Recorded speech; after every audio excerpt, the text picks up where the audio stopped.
কেমন আছো তোমরা সবাই? তো আশা করছি ভালো আছো। আর আরেকটা নিউ ভ্লগ নিয়ে আমি চলে এসেছি। তো এটা হচ্ছে একটা রাসমেলা ভ্লগ, যেটা কিন্তু আমি দিতে অনেক দেরি করলাম। রাসমেলা শেষ হয়ে আজকে 1 সপ্তাহ হয়ে গেছে আর কি। তো শরীরটা একটু ভালো ছিল না। আমার আওয়াজ শুনে বুঝতে পারছো হয়তো তোমরা যে সর্দি লেগেছে সিজন চেঞ্জের জন্য। তো গেছিলাম রাসমেলাতে আমার ফ্রেন্ডের সাথে, যে ফ্রেন্ডের সাথে আমি সবসময় যাই ঘুরতে টুরতে। তো এই একটা মানে দিনের জন্য আমি সারা বছর ওয়েট করে থাকি যে কবে রাসমেলা আসবে। ইভেন আমি নভেম্বরে মানে দেখছিলাম যে রাস পূর্ণিমা কবে, তো রাস পূর্ণিমাতেই তো হয় রাসমেলাটা। তো যখন আমি জানতে পেরেছি এরকম, তো আমি নাই করে 2বার তো গেছি, 3বার যাওয়ারও প্ল্যান ছিল, বাট আনফর্চুনেটলি যেতে পারিনি। যেদিন রাসমেলা বসেছিল সেদিন যাওয়া হয়নি, বাট তার নেক্সট দিন গেছিলাম। মানে অ্যাকচুয়ালি যেদিন রাস পূর্ণিমা ছিল সেদিন থেকেই বসে, বাট আমরা নেক্সট দিনে গেছিলাম প্রথম যেটা। তো গিয়ে দেখেছিলাম সব খালি, মানে অনেক দোকান বসেনি। তো ওদিন তো ঠিক আছে ঘুরেছি, বাট কিছুদিন পর যখন গেছি, যখন প্রপারলি বসে গেছে মেলাটা, তো তখন মানে কি বলবো, এত ভিড়, খুব ভিড় ছিল আর কি। কিন্তু ভালো লেগেছে আর কি ঘুরে টুরে। আর মানে ইন্টারেস্টিং কথাটা এটা ছিল যে এবার সত্যিকারের অনেক জিনিস ভালো এসেছে, আর অনেক চয়েসেবল জিনিস এসেছে, যেগুলো কিন্তু আমার তো খুব ভালো লেগেছে আর কি। কিন্তু মানে অত কিনিনি, একটু সেটুই কিনেছি আর কি। তো সব তখন কেনা সম্ভব না ওরকম। তো কিছু কিছু আমি কিনেছি জিনিস, যেগুলো আমি তোমাদের পরের ক্লিপসে দেখাচ্ছি। আর দামও ঠিকঠাক ছিল আর কি। আর মেন আরেকটা জিনিসের জন্য যেটা আমি সবসময় এক্সাইটেড থাকি, সেটা হলো যে মেলার পপকর্ন আর ক্যান্ডি ফ্লস খাওয়ার জন্য। হ্যাঁ, ওগুলো খেতে তো সেই ভালো লাগে। পপকর্ন তো আমি নাই করে কত প্যাকেট খেয়েছি, মানে আমি নিজেও জানি না আর কি। তো ভালো লেগেছে আর কি এবারে মেলাটা। কিন্তু একটা দুঃখের বিষয় এটা যে আমি কোনো রাইডে চড়তে পারিনি, কারণ আমি যে ফ্রেন্ডের সাথে গেছি সে ভয় পায় ঠিক বলবো না, তার মানে একটু অ্যানশিয়াস লাগে আর কি রাইডে উঠলে। তো আমিও ফোর্স করিনি। তো আমি লাস্টলি আর কাউকে পাইও নি যে বলবো যে আমার সাথে রাইডে উঠতে, কারণ কি আমি রাইডে উঠতেই সেই ভালো পাই আর কি। মানে যেমন আমার ইচ্ছে আছে পরে গিয়ে স্কাই ডাইভিং করার, তারপর বাঞ্জি জাম্পিং করার, এগুলো সেই ইচ্ছা আছে আমার করার আর কি। তো পরে গিয়ে অবশ্যই করবো আমি। তো ওটাই কথা। আর তোমাদের ওখানে রাসমেলা কবে বসেছে না বসেছে অবশ্যই জানিও। যেমন কি আমাদের এখানে কুচবিহারে রাসমেলা এখনও চলছে। আই গেস কালকে কি আজকে শেষ হয়ে গেছে। কিন্তু হ্যাঁ, কুচবিহারেরটা অনেক দিন বসে আর কি। আমাদের এখানেরটা যেমন 15 দিন বসেছিল, তো কুচবিহারেরটা অনেক দিন বসে। তো ঠান্ডার সিজনের এটাই একটা মজার ব্যাপার যে অনেক মেলা টেলা আসে আর কি, অনেক মেলা এক্সপ্লোর করা যায়। বাট আনফর্চুনেটলি এটাও একটা প্রবলেম হয়েছে আমার এবার, যে আমি এবার কলকাতায় যেতে পারিনি, কারণ কলকাতাতে আরও বেশি মেলা আসে। হ্যাঁ, এরকম রাস মেলা টাইপ আমি দেখিনি, বাট আমি যেমন লাস্ট ইয়ার হস্তশিল্প মেলাতে গিয়েছিলাম, যেটা হ্যান্ডক্রাফটের জিনিস থাকে, ওই জিনিসগুলো দেখতে খুবই ভালো লাগে। আর আমি ইভেন অনেক জিনিস কিনেও ছিলাম লাস্টের। বাট এই বছর জানি না কেন আমাদের এক্সামটা এরকম ডিসেম্বর লাস্ট অবধি টানলো। তো আমি তো ভাবছিলাম যে শেষ হয়ে যাবে 15ই ডিসেম্বরে, বাট শেষ হয়নি। তো তাই জন্য আমি যেতে পারিনি এবার। তো দেখি জানুয়ারিতে তো যাওয়ার কথা আছে। তো গেলে যদি কোনো মেলায় টেলায় যাই তো অবশ্যই দেখাবো তোমাদের। আর এমনি জানুয়ারিতে যেমন পৌষ পার্বণ মেলাটাও বসে কলকাতায়, তো ওটাতে যদি যাই অবশ্যই দেখাবো তোমাদের। আর এই দোকানটায় সব উডেন জিনিস পাওয়া যাচ্ছিল, সব কিছুই উডেন ছিল। তো সুন্দর ছিল, কিন্তু অনেক কস্টলি ছিল। আর অবশ্যই এগুলো হ্যান্ডক্রাফটেড, বাট প্রাইসগুলো মানে অফার প্রাইস ছিল আর কি, কোনো রিজনেবল প্রাইস ছিল না। তো এই প্রাইসেরই তুমি সেম জিনিস অনলাইনে অনেক কম দামে পেয়ে যাবে। তো এখানটা জাস্ট দেখেছি, এখান থেকে আমাদের কেনার কোনো ইচ্ছা ছিল না।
এখানে মন্দির আছে, রাধা কৃষ্ণ আরও কিছু কিছু ঠাকুর আছে, দুর্গা ঠাকুরেরও মন্দির আছে। তো এখানে মানে এত ভিড় ছিল, মানে আমরা একটু দেখে আর কি বেরিয়ে গেছি আর কি, এরকম হয়েছে, অনেকটাই ভিড় ছিল এখানে। আর এখানে কিছু অ্যাসামিজদের আর কি কীর্তন হচ্ছিল। তো মানে এত ভিড় ছিল, কারণ আমরা যখন ফার্স্ট দিন গেছিলাম না, তখন এরকম ভিড় ছিলই না, কিন্তু পরে যখন গেছি খুব ভিড় ছিল মানে। তো আমি এখানে যেমন তেমন করে ক্লিপ করেছি আর কি, ক্লিপগুলো তুলেছি একদম উপর করে আর কি, যতটুকু পেরেছি তুলেছি তোমাদের দেখানোর জন্য।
এখানে কিছু কিছু জিনিস ভালো লাগছিল, বাট নিয়ে এগুলো সব বাচ্চাদের ছিল আর কি, এমনি দেখতে খুব সুন্দর লাগছিল এগুলো।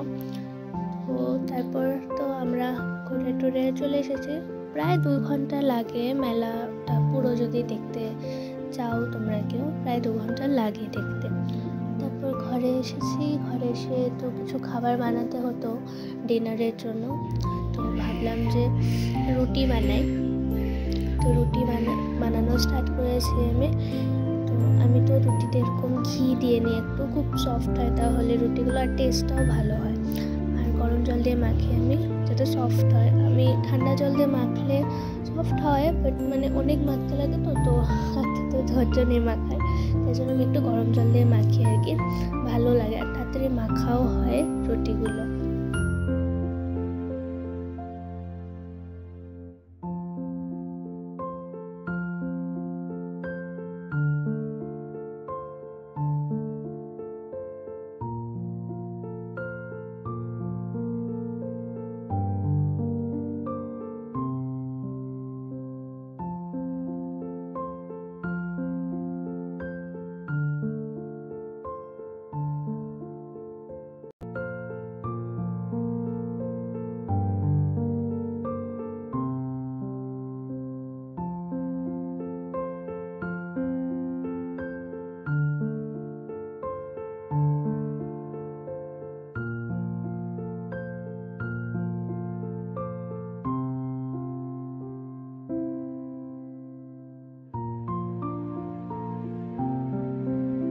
রুটির আটাটা যদি মেখে রাখা যায়, মানে মেখে রেখে দেওয়া যায় আর কি কিছু দিয়ে ঢাকা দিয়ে, তাহলে তো জানোই তোমরা, আর আলাদাভাবে কী বলবো, খুবই নরম হয়ে যায় রুটিগুলো।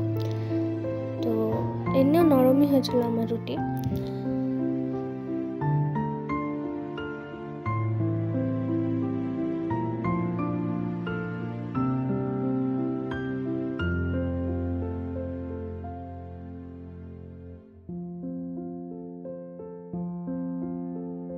তারপরে একটু chicken drums of haven order দিয়েছিলাম, তো ওটা দিয়ে আমি খেয়েছি। আমার একটা পার্টিকুলার দোকানের থেকে এটা খেতে খুবই ভালো লাগে, একটা ফাস্টফুডের দোকান। তো এটা মানে অনেক বেশিই ছিল, অ্যাকচুয়ালি আমার ডিনারটা একটু বেশি হেভি হয়ে গেছিলো। এখানে মানে 2 জন মানুষ খাওয়ার মতন চিকেন ড্রামস অফ হেভেন ছিল, অনেক বড় বড় ছিল আর কি, এখানে 6 পিস আছে। তো তারপরে আমি ল্যাপটপে চালিয়ে চিকেন ড্রামস অফ হেভেন খেয়েছি রুটির সাথে। আর কিছু বানানোর ইচ্ছা ছিল না, তো আমি এরকম ল্যাপটপে চালিয়ে কিছু না কিছু মানে দেখতে দেখতে করে খাই। যেহেতু টিভি নেই, তো এই ল্যাপটপের স্ক্রিনটাই আমাকে টিভির ফিল দিয়ে দেয়। আমি যেমন নেটফ্লিক্স এগুলো ল্যাপটপে দেখি। তো এই যে এই ডগটা আমাকে ফ্রেন্ডটা গিফট করেছে মেলা থেকে, খুব সুন্দর, এরকম মাথাটা হিলতেই থাকে, এরকম মানে স্প্রিং দেওয়া আছে নিশ্চয়ই, তাই জন্য। আরও এই স্পঞ্জিসগুলো কিনেছি, এগুলো পার পিস 20 করে ছিল, ভালো ছিল আর কোয়ালিটিটাও ভালো। আর এই চাবিটা আমার আর আমার ফ্রেন্ডের নাম লেখা, আমি তার তৃষিতা। তো এই স্যান্ড টাইমারটা আমাকে ফ্রেন্ডটাই গিফট করেছে, ভালোই ছিল স্যান্ড টাইমারটাও, অনেক তাড়াতাড়ি স্যান্ডগুলো পড়ে যায়, কিন্তু কিউট আছে। একটা জিনিসই ঠকে গেছি, সেটা হলো এই তাওয়াটা, যেটা থেকে রং উঠেই যাচ্ছে। তো যাই হোক, ভিডিওটা এত অবধি রাখলাম। ভালো লাগলে একটু লাইক, শেয়ার অ্যান্ড সাবস্ক্রাইব। দেখা হচ্ছে একটা পরের ভিডিওতে।